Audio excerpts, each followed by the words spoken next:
हरियाणा के पूर्व मुख्यमंत्री और इंडियन नेशनल लोकदल के अध्यक्ष ओम प्रकाश चौटाला का निधन हो गया। ओपी चौटाला ने 89 साल की उम्र में अंतिम सांस ली। दोपहर 11 बजे के आसपास जब वे अपने घर गुरुग्राम में थे तब उन्हें दिल का दौरा पड़ा। आनंद फानन में उन्हें मेदांता अस्पताल में भर्ती कराया गया, जहां डॉक्टर्स ने उनका इलाज शुरू किया, लेकिन तब तक देर हो चुकी थी। खबरों के मुताबिक ओपी चौटाला लंबे समय से बीमार थे और मेदांता अस्पताल में उनका इलाज चल रहा था, लेकिन आज उन्होंने आखिरी सांस ली। अब तक की खबरों के मुताबिक कल 3 बजे उनका अंतिम संस्कार किया जाएगा। उससे पहले सुबह 8 बजे से 2 बजे तक उनके पार्थिव शरीर को अंतिम दर्शन के लिए रखा जाएगा। ओपी चौटाला के निधन के बाद हरियाणा में शोक की लहर दौड़ गई है। सीएम सैनी से लेकर पूर्व सीएम भूपेंद्र हुड्डा ने चौटाला के निधन पर दुख प्रकट किया है।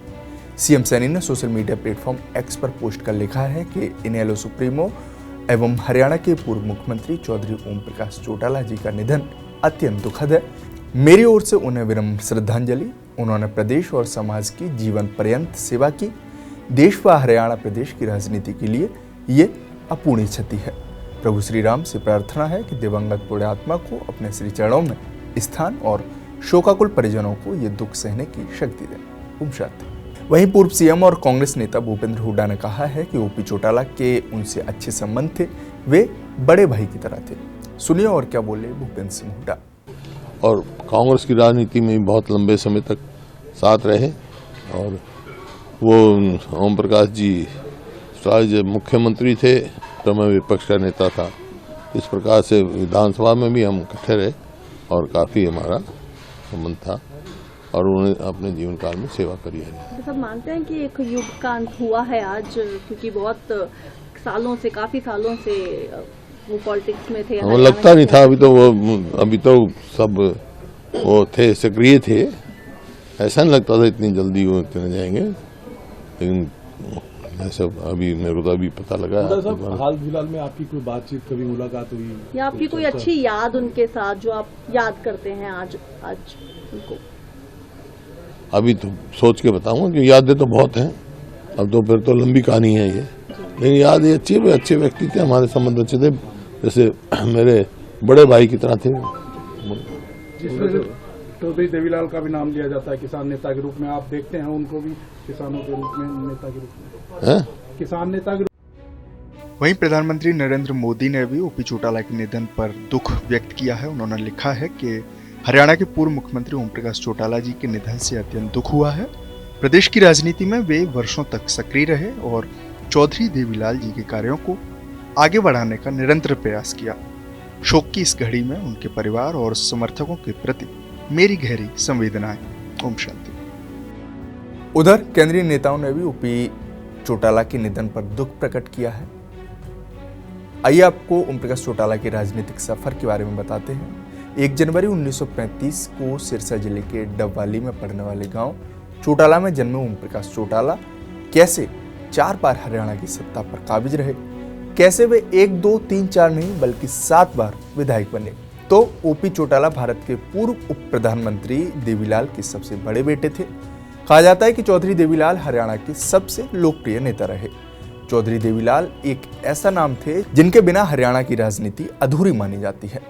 1971 तक कांग्रेस में रहने वाले चौधरी देवीलाल ने 1977 में जनता पार्टी ज्वाइन कर ली थी, लेकिन 1987 में उन्होंने अपनी पार्टी इंडियन नेशनल लोकदल बनाई। 1989 में जब केंद्र में जनता पार्टी की सरकार बनी तो वो डिप्टी पीएम बनाए गए। इस दौरान करीब 4 दशकों तक चौटाला परिवार ने हरियाणा की राजनीति को तय किया। जब देवीलाल उप प्रधानमंत्री बने तो बड़े बेटे ओम प्रकाश चौटाला ने उनकी राजनीतिक विरासत संभाली और हरियाणा के मुख्यमंत्री बने। सीएम के तौर पर उनका पहला कार्यकाल 2 दिसंबर 1989 से 22 मई 1990 तक रहा। फिर 12 जुलाई 1990 से 17 जुलाई 1990 तक वे दूसरी बार सीएम बने। हालांकि ये कार्यकाल उनका सबसे छोटा कार्यकाल था और वे सिर्फ 5 दिन तक सीएम रह सके। इसके बाद तीसरी बार फिर उन्हें हरियाणा की सत्ता पर काबिज होने का मौका मिला, लेकिन इस बार भी वे अपना कार्यकाल पूरा नहीं कर पाए और 22 मार्च 1991 से 6 अप्रैल 1991 तक सीएम की कुर्सी संभाली। लेकिन चौथी और आखिरी बार 24 जुलाई 1999 को वे सीएम बने और 5 मार्च 2005 तक सीएम रहे। इस दौरान पहली बार उन्होंने अपना कार्यकाल पूरा किया। 2005 के बाद हरियाणा में कांग्रेस की सरकार आई और वे फिर कभी सत्ता हासिल नहीं कर पाए। उन्होंने आखिरी बार 2005 में रोड़ी विधानसभा से चुनाव लड़ा था। हालांकि वे वर्तमान में भी राजनीति में सक्रिय थे। ओम प्रकाश चौटाला से जुड़े तमाम किस्से और कहानी हैं, जिसमें मुख्यमंत्री के चौथे कार्यकाल में उन पर भ्रष्टाचार के आरोप भी लगे। इस दौरान वे जेल भी गए। इस समय चौटाला परिवार की तीसरी पीढ़ी हरियाणा की राजनीति में है। हालांकि उनका परिवार इन दिनों 2 गुटों में बटा है, जिसमें अभय सिंह चौटाला उनके साथ रहे, जबकि अजय सिंह चौटाला ने जननायक जनता पार्टी यानी जेजेपी बना ली है।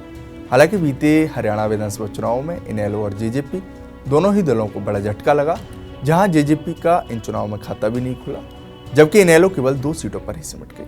बहरहाल इस वीडियो में हमने आपको ओपी चौटाला के राजनीतिक सफर के बारे में बताया, लेकिन इसके अलावा उस दौरान कई किस्से हुए जिसने ओपी को हरियाणा की राजनीति में अलग जगह दी है। लेकिन उनसे जुड़े अन्य किस्से हम आपको नई वीडियो में बताएंगे। फिलहाल के लिए शुक्रिया। आपकी इस वीडियो पर क्या राय है हमें कमेंट बॉक्स में जरूर बताएं। साथ ही हमारे इस चैनल को सब्सक्राइब करना न भूलें। मेरा नाम है देवेश।